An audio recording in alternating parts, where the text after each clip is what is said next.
Welcome back to Final Sector, guys. We are debriefing the Canadian Grand Prix. It was an interesting weekend, a fascinating weekend. Lots of weather around, particularly on that Saturday, which made it really, really exciting. We've had quite a few exciting qualifyings recently, which is it's been really nice to have.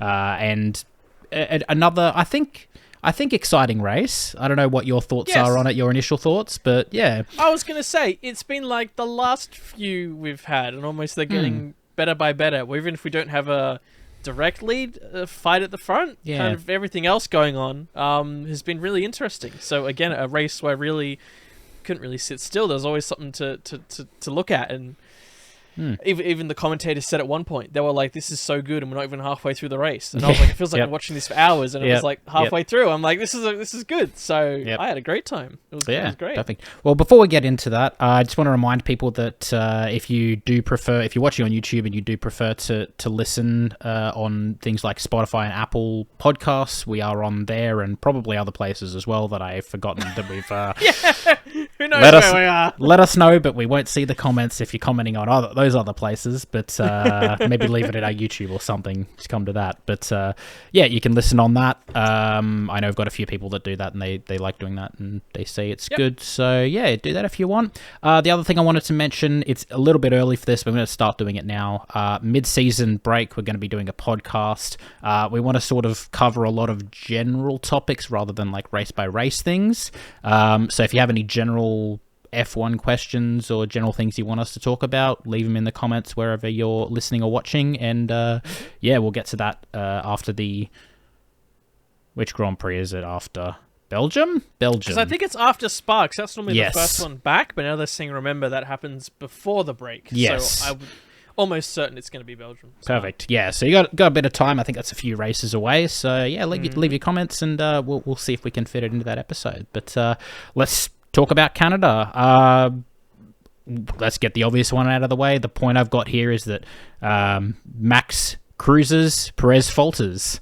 Once again, seeming to be a growing, kind of a growing trend that's happened the last kind of few races. You know, we thought Perez was, he started the season very competitive near Max, but it just kind of feels like he's dropping off a bit. I don't know if it's him dropping off, or maybe Max is just sort of flying ahead as he's getting more comfortable with the car. But I don't even know if dropping is the operative word to use. I think he was dropping the last few weekends. I think now he has dropped. It's almost like it's not that it's dropping, unless you consider him going backwards even further than then you could say he's still dropping. I suppose so.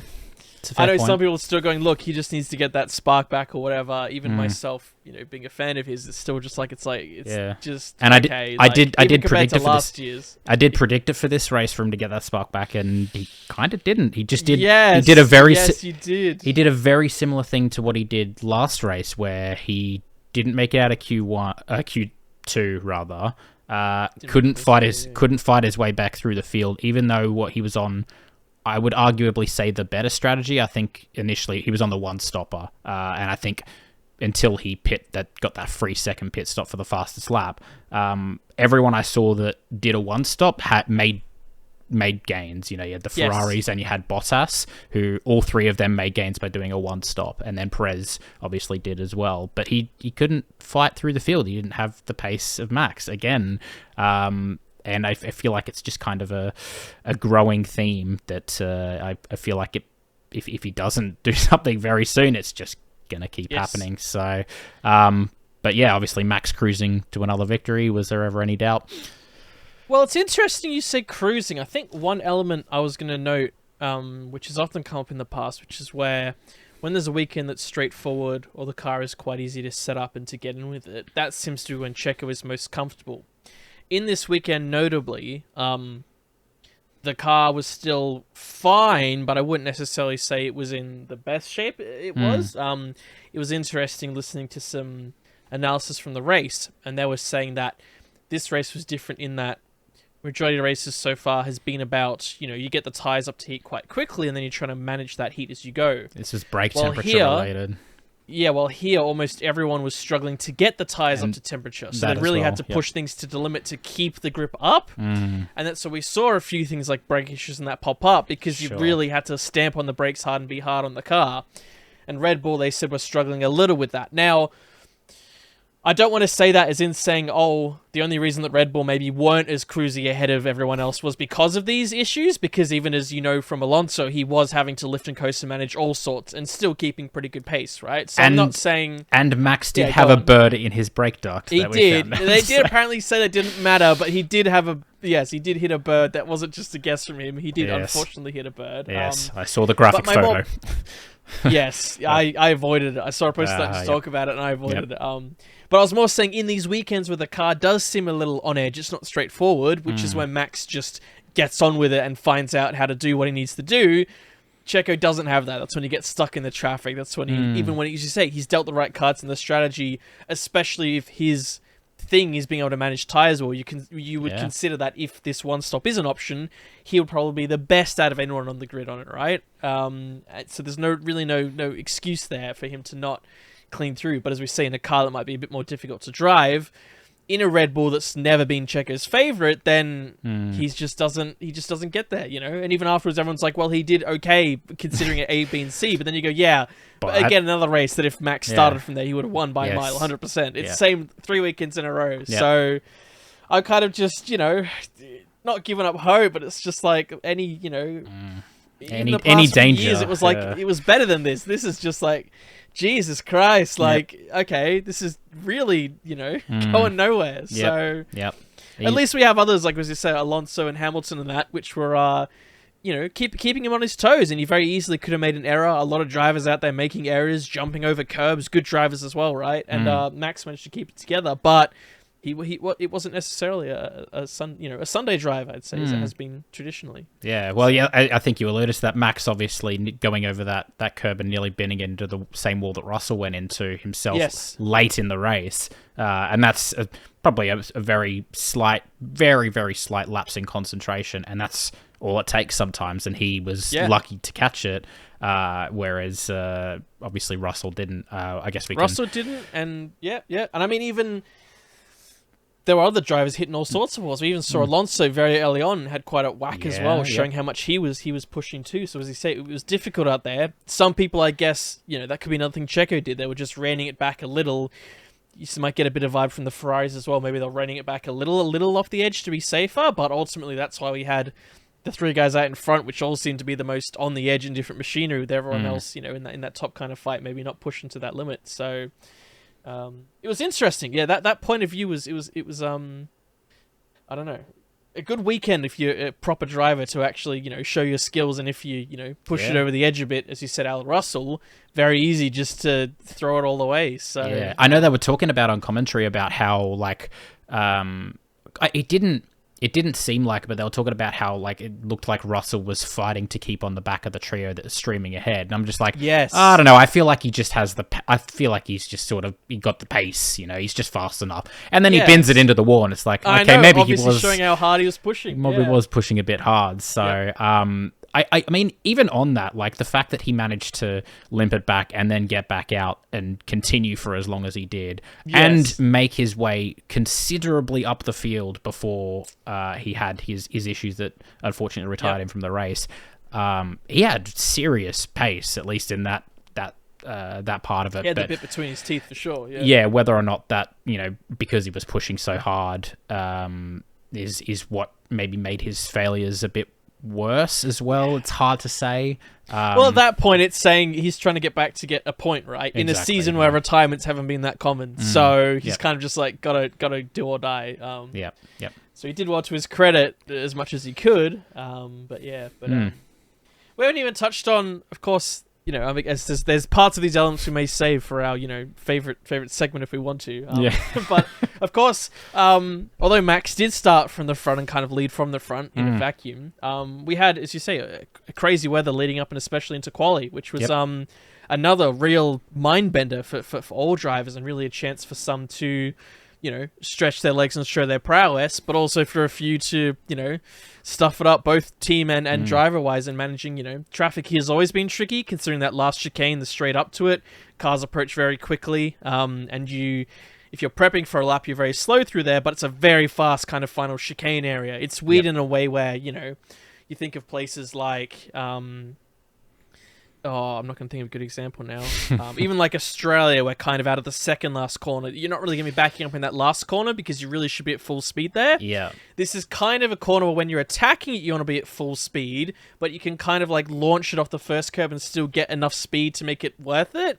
So you get a lot of instances with cars trying to throw it in there and like 2 or 3 cars in the middle. And as we saw, especially with signs and with Gasly and all that, it gets very close to being very bad. It's often one of the worst places you see for it.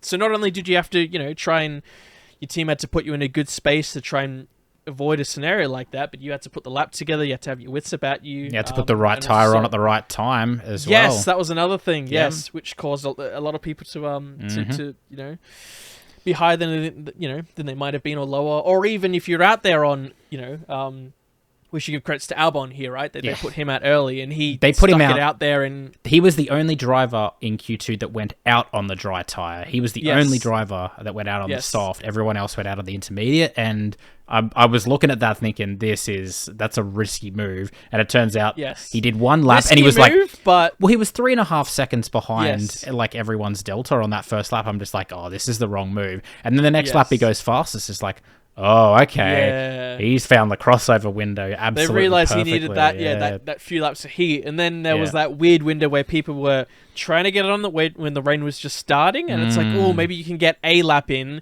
but actually that lap really matters. And what was nice for Albon was he was almost had like a free pass because he took that risk. He had to keep it on the track and with people... going around in the inters or kind of dawdling around thinking what they were going to do. The track wasn't drying super quickly, so he kind of still had tricky conditions to start with. But yeah, full credit to him and Williams on the game, on the ball, saying get out there. And he deserved that. And then you're right, we had this crossover where some people were kind of going around the radio like, what are we doing? Are we changing? Is there rain? And then it was my favorite radio call, which I think I mentioned in the chat when I was chatting with you, was the Leclerc one. And he was one of the first people to be like, should we go onto the slicks? I think he was like the second radio message we called after Norris. Norris and Piastri ended up going onto the slicks, but they had Leclerc on the radio is like, do you think we should go on the slicks? It's like, Max stayed out. And it's like, okay, but okay, sure. Do we have to do everything that Max does, or can we trust what the drivers are seeing and the fact that other drivers are going out there on the softs? And that was a straight. I mean, it's a Ferrari radio message, a Ferrari tactical radio message.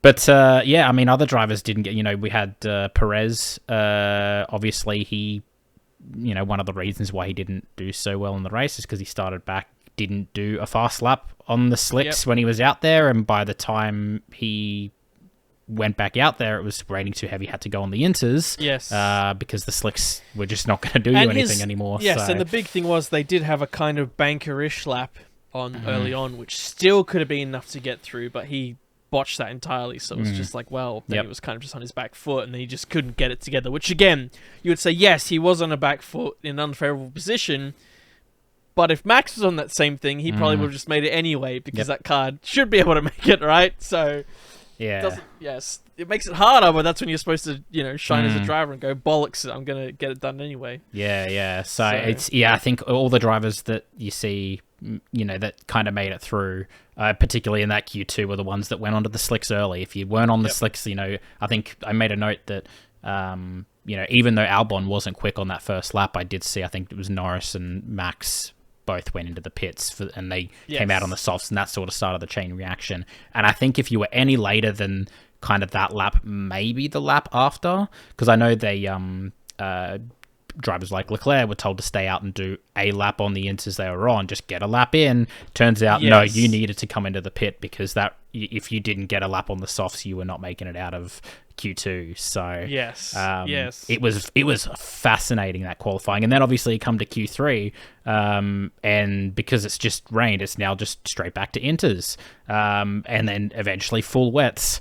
So you had to be out first this time, rather than being out on the right tire in the middle of the session. It's like Max got out first in the best conditions, and then just put in a stonking lap as well. And Magnussen, to his credit, out at the right time, put in a lap for P2, ended up starting P5, but Hulkenberg, not Magnussen. Sorry, the other Haas driver. I get them confused. Well, maybe it's a bit to your credit. Not that we want to discredit Magnussen more than we need to, but another showing where Hulkenberg, getting in there and getting on the ball, and taking advantage of a scenario, and as you say, getting in there just at the right time, and still had to put a lap together in a car that others had laps, but you would say that Haas isn't necessarily one of the best runners out there, but it has its moments, Yes. But obviously had the 3-place grid penalty for not slowing under the red flag. I didn't actually see how fast he was going, but I know he. We can go into that. Let's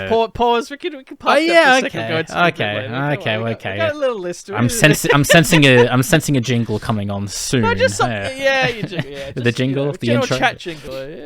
Perfect. All right, we'll leave that for a bit. But yes. I guess the only other point I had, particularly in the podium, was Alonso's back on the podium. I was talking last week about he really struggled, and is it going to be a circuit related thing, or is that Aston falling behind a little bit? No, there was just a wrong setup for that weekend. We should mention as well that we, in our preview, we were saying we don't think anyone's bringing a big upgrade, but they did. Kind of the day after, everyone was like, "Oh, Aston." I don't know if it was planned. I didn't see it, or maybe it was just a little uncertain. They hadn't said much. But apparently they had a sizable upgrade here. I think they said on the Williams as well they have an upgrade for one of the cars. Yes. For Albon, while Logan has to wait a few races for it. He has to wait till Silverstone, I think. Yeah. Yes. And I think they said the Alpine had a smaller upgrade as well, if I recall. I think those were the bigger 3. Yep. So it was going to be interesting going to the race because, of course, we saw both the Aston maybe fall back a bit, but that may have just been because of the jump for the Mercedes. And this track here we thought could be a bit better for the Aston, but still should be all right for the Mercedes as well. So not necessarily, one dominant for the other. So we were actually treated to a really good race. It was really good. We had Max.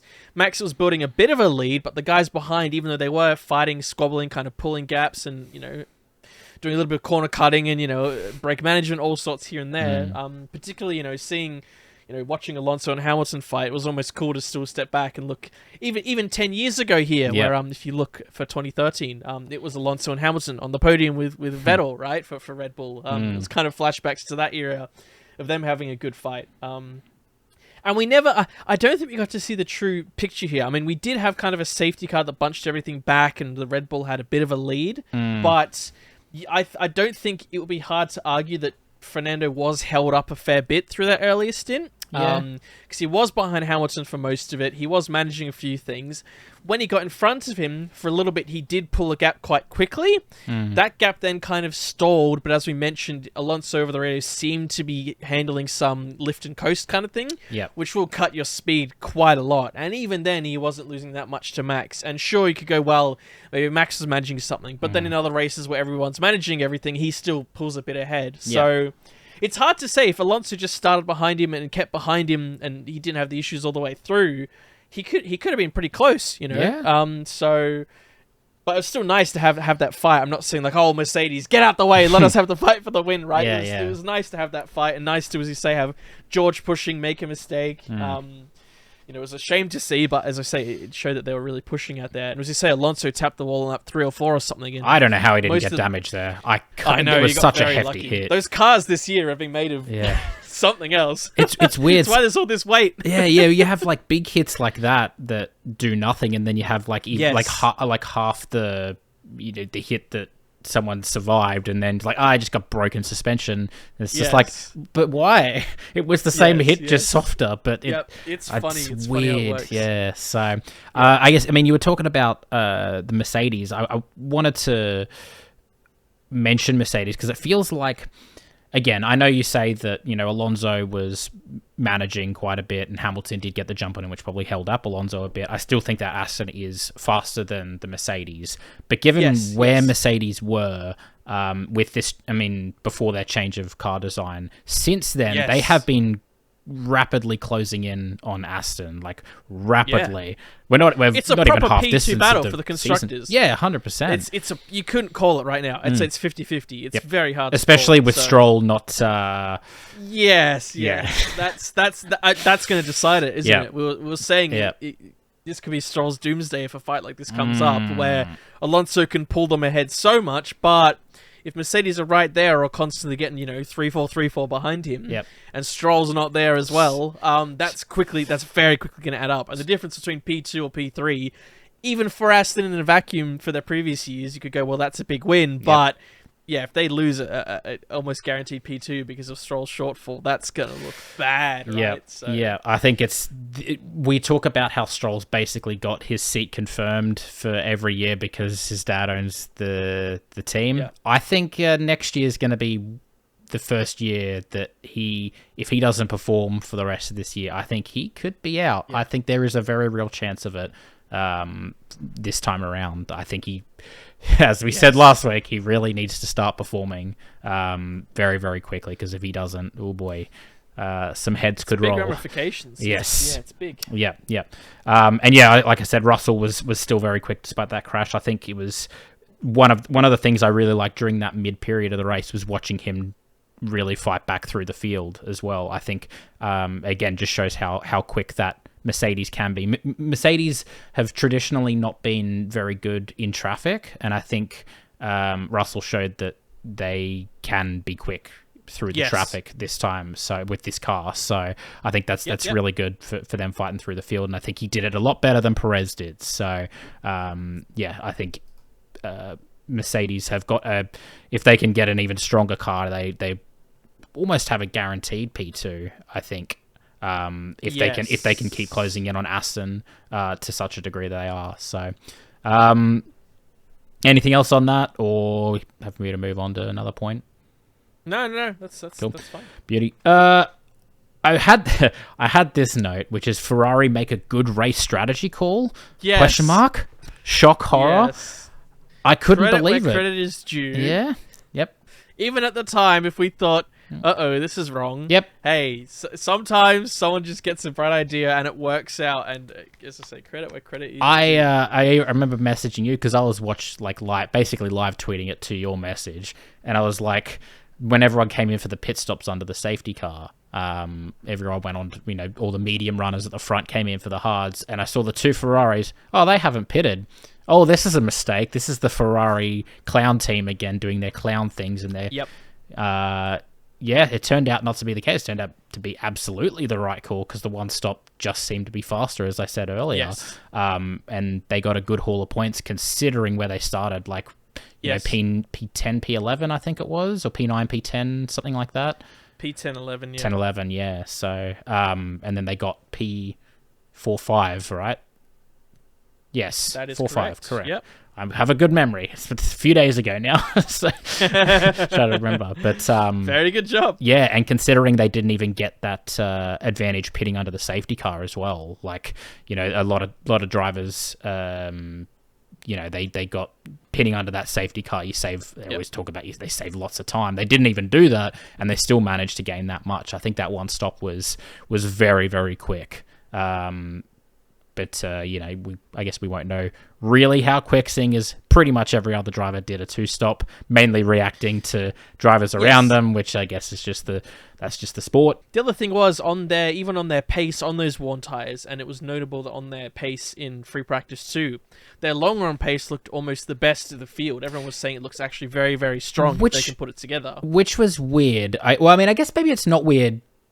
Maybe it's not weird. They did have their big upgrade, which we thought they might not have fully understood yet in Spain. So it could still be there's potential that we don't know about. They just need to actually start near the front to kind of show what they can do with it. Yeah, it would help. Sainz needs to. Boy, those blocking incidents he had were. Boy, that was something. They need to stop Stop doing that. Stop doing stuff like that. That'd be nice. But I was like, it does. I think it does. I think it does kind of make sense they had a really good race pace. Like you say, it was not so. A lot of their issues have been their tire degradation, and this was not that hard on the tires. So maybe they were just able, during long runs, they're able to keep that tire in the right window, whereas other drivers maybe were losing the tires or losing the tire temperature. But they were able to keep it in the window just because they worked the tires harder. So maybe it did just sort of work out this weekend.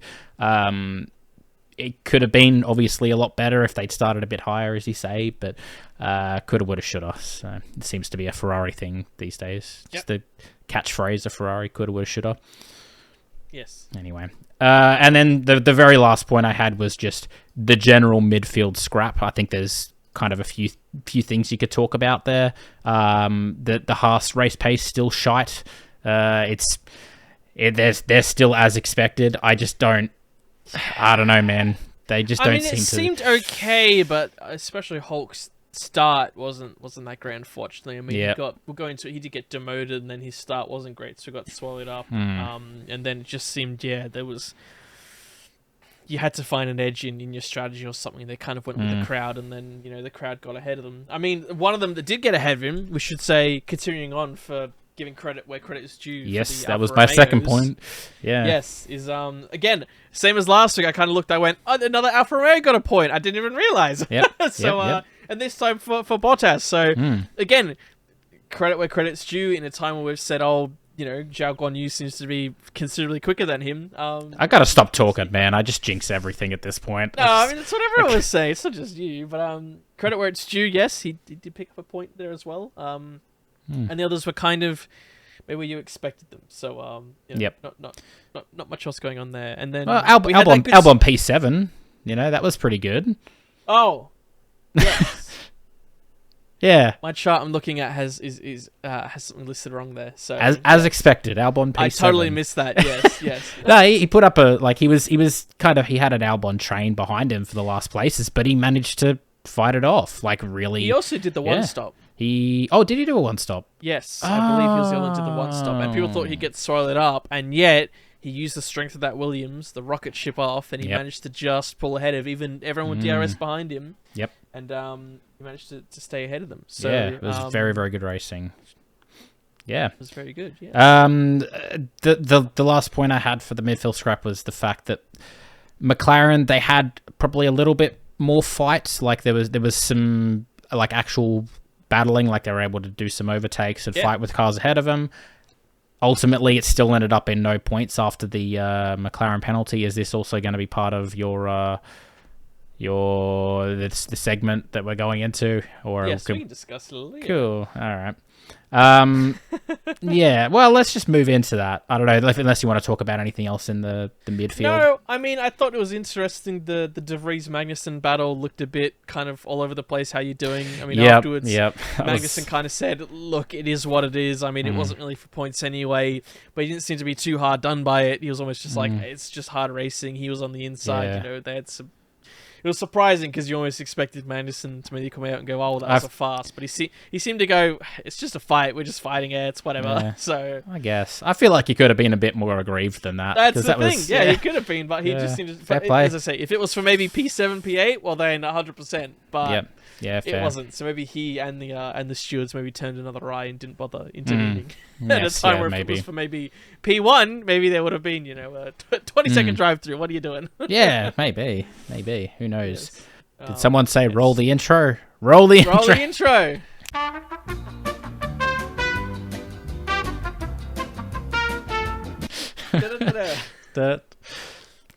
Yes. So I guess we have, well, we don't even. I was gonna say we have 2 days of calling the race, but we had dramas before call even started. If you want to call it FIA, but at this point, anything that's not team drama, we just call FIA drama at this point, right? That's all FIA. Just blame the FIA anyway. A groundhog chewing wires, that's the FIA's fault. Oh, yeah. Make stronger wires, FIA. Come on, what are you doing? But FP1, we had basically a red flag that came out early on because of one of the Alpines, I couldn't tell you which it was first, had a sizable breakdown. as soon as they went out there. Gasly, I think. Well, both of them ended up going Turkey anyway for practice. True. It was not the greatest practice period for them. But, Yeah.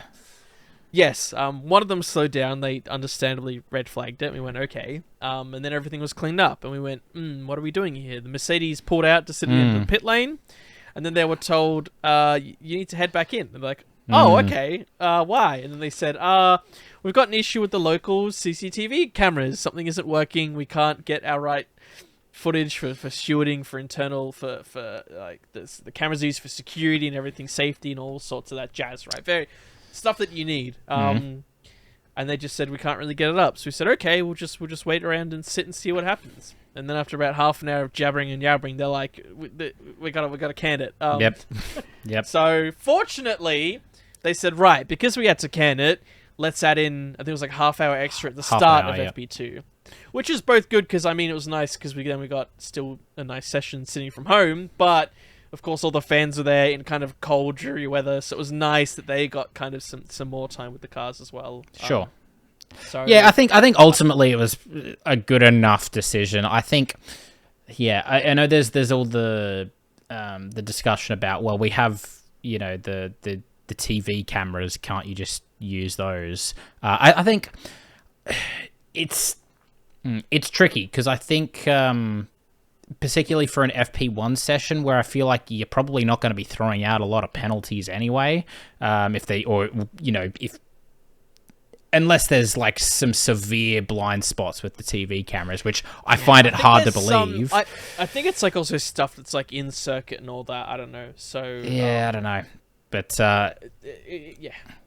There was something there where if they went against protocol, like, you know, they could have gotten in trouble with that. So I think they were just trying to be... Yeah, you know, okay. just, Yeah, fair enough. not breach whatever policy it was. I'm just trying to play devil's advocate a little bit. Of course, yeah. They would have explored all options because that doesn't look good to anyone. And of course, yes, social media was an absolute crap storm going, you know, look at IndyCar and V8s and all that going on, and then you look at F1, it's just like, what the hell are they doing here? Yeah. So yeah, but I think yes, I think they kind of... It was good that they got the extra half hour. I think that was, you know, particularly like you say, particularly for the fans that pay, you know.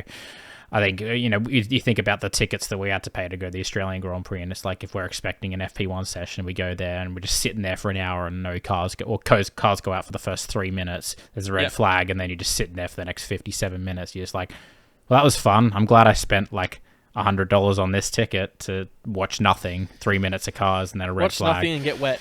yeah, exactly. So I think it was a good decision to extend it, particularly for the same day, because, you know, people who go can stay and, you know, get that extended session. It's not like they had to push it back to the next day where maybe some people wouldn't have come back that day. Exactly. So, yeah, I think that was a really good decision, and they made it really quickly. So, which is un-FIA like. I feel like making a quick decision that was good. So not necessarily one thing to call them out for, as I say. Yeah. But, yes. Then we got into quali, and we had 4 drivers that had penalties, but only for 2 different reasons. One was for Hulkenberg.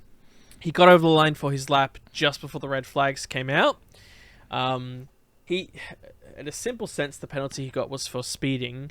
In his own words, he said that as he came through kind of T1, the sign hadn't lit up yet, so he wasn't necessarily aware that it was red flag. Right. He did get the alerts on your dash as you do. However, he said it was a little confusing whether he was under or over the delta for that period. So he kind of cruised through it like an estimated speed for that period, and that's when it flagged up to say he sped through there. He talked to the stewards, and the stewards apparently reviewed it, and they could say he saw where he was coming from, but they also said, but this is still kind of standard procedure, and if you review the rule book, I think this is something like if you re-familiarize yourself with the numbers on the dash, as everyone else would have to deal with in that situation, then you might have been able to, you know, in the future, you just got to figure it out. Like, they could maybe review it if something was confusing, but that's what everyone's presented with right now. That's the standard, you know. Otherwise, then you gotta have a caveat for everyone who's speeding on red flags. If they go, oh, this was confusing, I was all confused. that, then you open the book, yes. Yeah, so exactly. they said, look, we can look at it, but still, you did breach it, and it's stated in this rule book here, blah, blah, blah. This is what it means. So technically you should have known that, right, being a competitor. So yeah, that's fair enough. It was a little sad to see, but as I say, it doesn't detract from, I guess, the lap and, you know, his skill level in that regard anyway. nice to have one of my two favorite drivers anyway still showing it up there, even if the other one is doing the complete opposite. Yes, well. And the other three places that we had for all other three drivers was for, impeding either of a slower variety. In the case of Stroll, it was a little strange and seemed a little bit like whether he was on a push lap or not. It was kind of confusing. Even at a place that wasn't near the last corner. But apparently they said, no, look, that was pretty slam dunk. For signs, I mean, we had two pretty bad instances there, and the fact he only got 3 people. I can't believe lucky. I can't believe he only got 3. I cannot believe he only got 3. He deserved, considering the Tsunoda and Stroll both got 3, the same amount of positions lost. And you could argue that there was yes. Like Sainz should have got a lot bigger one. Like that one was particularly the one in that final corner with Gasly on the flying lap, and then was it Tsunoda down the inside as well. It's like, mate, that was bad. That was really bad, and that was the reason Gasly didn't make it out of Q1 as well. He absolutely killed his qualifying, and they were saying he would have been probably P6, which I would have believed looking at Ocon's time. Yes, or even higher. They said that he was on a very strong lap that would have easily made it through. So, I think 3 places was he got off very, very lightly there, signs for sure. Yes, and then Tsunoda got 3 places as well, I think, for minor blocking as well. But he was kind of further down the order, so it was the Norris one, which I had to recall on. That was weird. I still don't know what happened there. During the race or after the race? It was during the race, right? It was during the race, yes, because they applied it even during lap 70 of 70. Apparently, on the official timing screens, I was saying. I remember what it was now. Yes, so I don't think we saw it. There may be footage there, but I've not seen it. Too slowly under the safety car. He was backing up the pack. So during that period they're all coming into the pits, he and Piastri, who, by the way, credit to Piastri, the fact that we're saying that he and Piastri were together several times through the season is a good phrase to be saying. Yep. Very much so. So he and Piastri were coming in, and I believe it would have had to have been Piastri ahead of him because of how this played out. Yes. Because they were boxing line astern, and because of the fact that it was a very tight pit lane, where, as we saw in the case of Hulkenberg, a little error, you can lose a lot of spots in there. And with 2 close calls as well, we had for close releases in the pits, which were deemed just okay, but again, fine margins. I did like the theatrics from Alonso, the steering wheel, as Hamilton came out, like, had to put on the brakes and nearly steered into the wall. It's like, whoa, look out, buddy. Which, of course, you're going to go for it, right? Of course he's going to go for it. He's a wily old, he's going to try everything. That's why he's as good as he is. But it made me laugh. Yes. Anyway, sorry, go on. No, that's so good. It's good you pointed it out. I like that too. So yes, Norris tried to pull out a bit of a gap, which they often do a little bit. But he apparently pulled out such a sizable gap that other drivers were complaining, and the FIA went, no, like, it's obvious what you're doing. You're supposed to keep, within X car lengths. This is, we outline this whenever we see, pushing it too far. Yeah. So. Yeah, I didn't actually see it. Like, that's why I don't really have, any sort of comments on it, because, like, I didn't actually see what he was doing, whether or not I have an opinion on it. I just have to kind of take them at their word, I guess. But I know a lot of people were unhappy about it, but. Yeah, Norris tried to come back. I think she was saying, well, I only boxed through the lane anyway, and you can kind of slow down to be like under your, over your delta, or like, it doesn't have to be bang on. You can kind of like mesh it back and forth just as long as you're being relatively safe. But apparently, they saw a big enough sudden gap. They went, no, we can tell what you're trying to do here. It's a thing again that it's hard to police in a way. There's a strict, you can say, X seconds between them within Y seconds of time, right? But I imagine they just want to discourage it. They've often tried to discourage it when they see anything like this done in any big capacity, right? You often see it in a smaller capacity, or sometimes teams being cheeky. Like if you've got, I think we've had a case of like 2 Mercedes out in front and Max behind, and maybe they tried to back up a tiny bit between them. But you can get away with a tiny bit of it, but apparently this was pretty clear cut, where it was quite big, and everyone behind was immediately on the radio going, "What? It's obvious what he's doing, right?" Yeah, gotcha. Okay. So I need to see on board myself, but from what I've read, people say, Norris said this and that, but seeing the onboard, it kind of makes sense. So I'm just like, okay, if that's what people are seeing. Then, okay. Then, Fair enough. It unfortunately, that did drop him out. He was running in the points as well. I know he was scrapping very, very hard at the end to try and get as far ahead as he can to mitigate the 5 seconds. But yeah, just couldn't quite do it, unfortunately. But the only other thing I wanted to talk about with the FIA stuff is, I guess, the turn 2 barrier we could talk about very slightly. Okay. Well, if you've got notes on it, then please go ahead. No, I was just going to say that traditionally after T1, because you kind of go into a left-hander and then a hairpin, and that kind of means that the exit to T1 almost shoots off onto, being on the, what do you call it, like a T-bone. The perpendicular, towards T3, perpendicular, there you go. Yes. So, although it's not necessarily been a big issue, it can mean that sometimes drivers will, going side by side through there, just jump out the way to almost take a free gimme.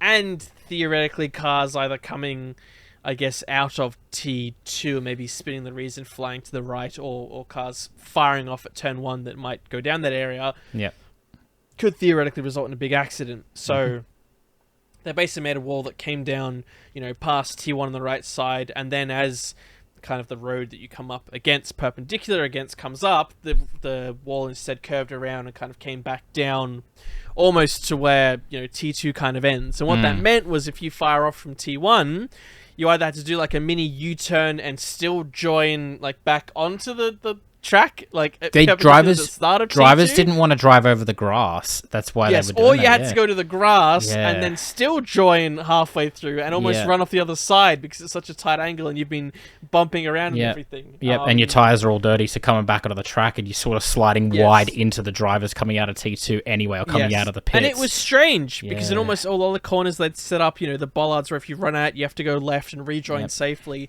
And we saw so many examples where that was working brilliantly. And then you looked at T1, you went, well, what the hell is this? It's like you've done all these others that are actually working really well.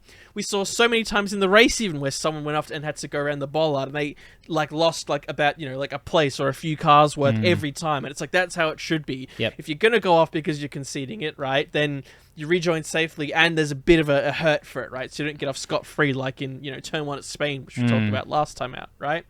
And yet here it was just like, what are we doing here? And some cars went off, and as you say, they turned back around, or they went over the grass. Literally going towards the incoming traffic to get back onto the tracks. Like, how is this better than potentially T-boning someone? Like, I think the idea behind it, like the thought process behind it is like, okay, they've obviously thought about, they've had some kind of safety meeting before the race, and they're like, okay, what about, they're doing this like risk assessment thing, and this has popped up.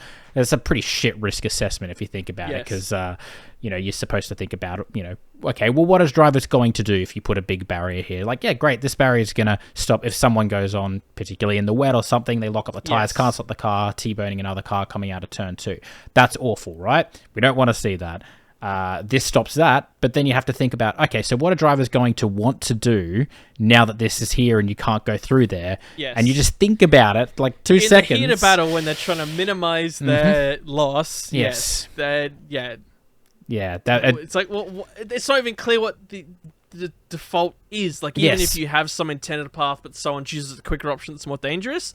But it's like, what was the default path here? Was it to go over the grass? Was it to do a 180 and go back where you came and turn right back onto, it was like, huh?